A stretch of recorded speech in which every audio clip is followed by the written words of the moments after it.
First things first, everybody certainly is buzzing, and we talked about this yesterday afternoon.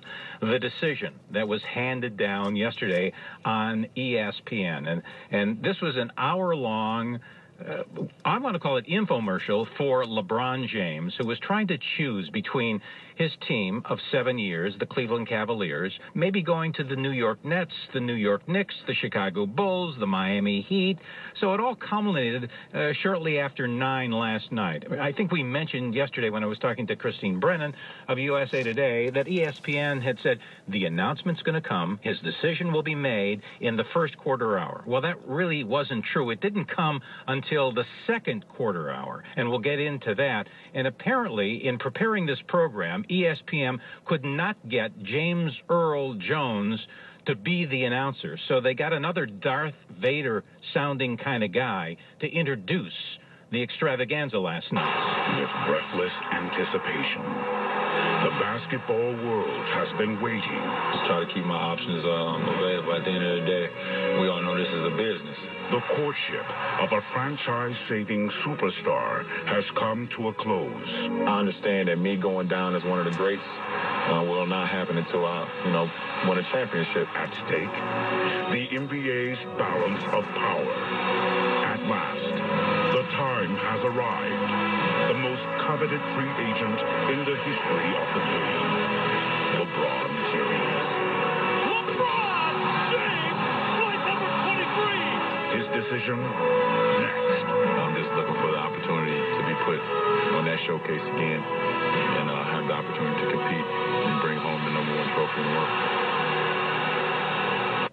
And after chit-chatting, finally, Jim Gray, who was the interviewer, finally, it was LeBron James, after, 3 or 4 or 5 minutes of bantering, he finally announces that he's going to be going to the Miami Heat. He is going not back to the Cleveland Cavaliers, to his home state, his home area. And after Jim Gray had his, 15 minutes or so to interview him, then they switched back to ESPN, because ESPN, it was on their cable network. They wanted one of their own to do the interview as well. And Mike Wilbon was the one who then continued to quiz LeBron James. One of the questions, interestingly, is that he had, in a way, to tip his hat to the Cleveland Cavaliers. A lot of people look up to me. I know what I've done for the city of Cleveland, for that area, what I've done for that franchise and all my teammates. First of all, I want to say thanks to the whole organization, all the way starting from Gordon Gunn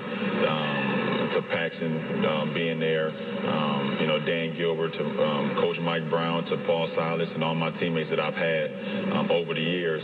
And I'm sorry, I'm gonna miss all of them, because we had something that was very special and things that you can't, at the end of the day, substitute out. Bottom line, after the final analysis from LeBron James and his gang that made the final decision, if he wasn't going back to the Cavaliers and instead going to the Miami Heat, there had to be something, lacking in Cleveland, LeBron? No, I don't even see it as something was lacking in Cleveland. Like I said, I respect that franchise and everything that they've done for my friends and family and myself as an individual, and I try to give it back to them every night.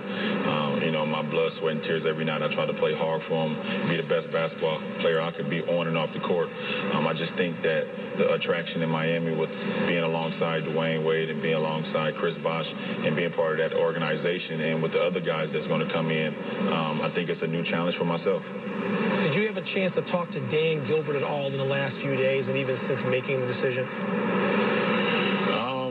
No, I haven't. I really haven't spoke to anyone besides, my team. I didn't speak to any teams, any players.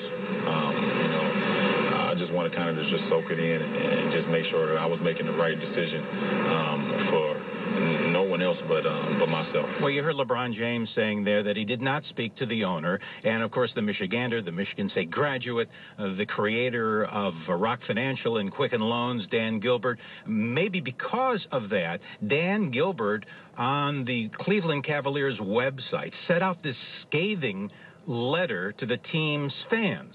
In part it says, "Dear Cleveland, all of Northeast Ohio and Cleveland Cavaliers supporters, wherever you might be tonight, as you know, our former hero who grew up in our very region that he deserted this evening is no longer a Cleveland Cavalier. This was announced with a several-day narcissistic self-promotional buildup culminating with a national TV special of his decision, quote-unquote, unlike anything ever witnessed in the history of sports and probably the history of entertainment. Clearly, this is a bitterly disappointing thing to all of us. The good news is that the ownership team and the rest of the hardworking, loyal, and driven staff over here at your hometown Cavaliers have not betrayed you, nor never will betray you. That's in part. Checking in from the Cleveland Plain Dealer, the sports reporter, I think she's from the area as well, Jodie Velati, good afternoon to you. And obviously Dan Gilbert was quite upset. What about the rest of Cleveland? How are they reacting this day after LeBron's decision to leave your town and his area? Oh, I think they're just as upset as Dan Gilbert was in his letter yesterday. Everyone's pretty angry, upset, betrayed. I think they feel betrayed most of all. Surprised? Yeah. I think everyone was holding out hope until the very end that he was still going to decide on Cleveland. You know, there were all these leaks that were coming out throughout the day yesterday that he had decided on Miami. He was going there, but then, you know, people started saying, well, this is all a diversion. It's smokescreen. He's really going to do this to build some suspense and come back to Cleveland. And I think, you know, everyone in Cleveland wanted to believe that he was going to come back and choose to stay here and bring a title to this team in his hometown. But do the folks there, and maybe Dan Gilbert does too, do you all figure there in Cleveland that LeBron James owed something to the city and to the community and to the region, as opposed to trying to get the best deal for himself, and that was to move on and win an NBA title, very possibly with the Miami Heat, with the two maybe best players in the National Basketball Association?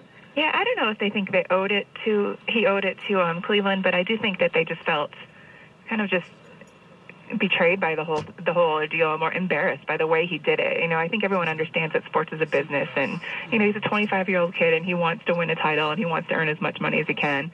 And looking at it that way logically, you can see, okay, Miami's okay, but to do it this way, to drag it out, this process for so long, and bring all these teams in to interview in Cleveland, and then, you know, do this national broadcast, this hour-long special where he basically breaks up with Cleveland over national TV. I think that was kind of humiliating for the city. And the poor, of course, Cleveland sports fan hasn't had a major sports championship since when, the mid-1960s? Yeah, I think it's been 46 years. It's a long time. And then, of course, and you weren't there, but I remember Art Modell, who owned the Cleveland Browns for 35 years, had promised he would never move the team from Cleveland. But after, what was it, the 1995 season, he began secret discussions with the state of Maryland about placing a team in Baltimore, which had lost the Colts to Indianapolis in 1984, I think it was. And when the move was announced, fan reaction was overwhelmingly negative. Didn't he kind of sneak the whole town, the team, and the uniforms and the equipment? Didn't he sneak it out in the middle of the night, something like that? Well, I wasn't here then, but everyone talks about Art Modell as the most hated person in all of Cleveland, and talking now that LeBron is up there with him, so that's kind of sad. Tomorrow will be another day, Jody. Thanks for checking in with us. Sure. All right, good luck. Cleveland Plain Dealer sports reporter out of Rochester Hills herself.